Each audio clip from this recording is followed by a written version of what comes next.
La laïcité, c'est vrai que le comité d'éthique n'a pas été saisi sur cette question. Donc je vais vous donner mon opinion.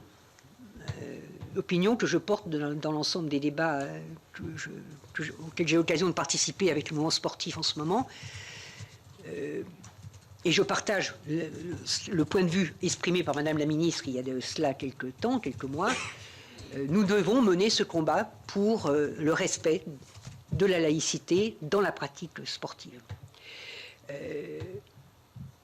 On me parle souvent, pour contrer, on me dit souvent, mais ça va empêcher des femmes de pratiquer. C'est le raisonnement qu'on nous a tenu aussi à l'époque par rapport au respect de la laïcité dans l'enseignement, dans l'éducation nationale.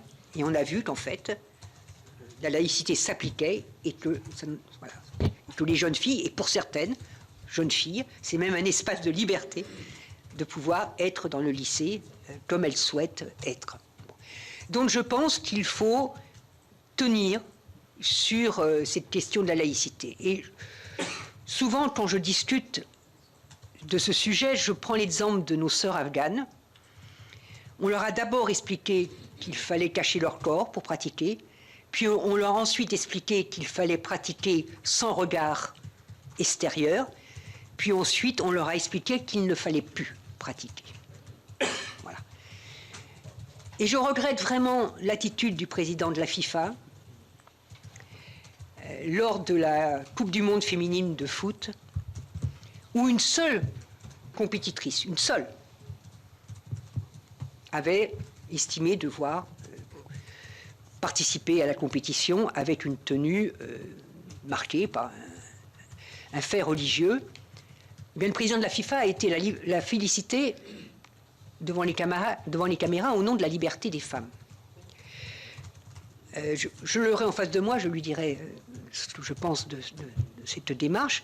Je pense qu'il faut être ferme là-dessus, que les filles et les femmes ont besoin de pouvoir pratiquer le sport en toute liberté, en pleine liberté, et que, une fois pour toutes, le corps d'une femme n'est pas à cacher.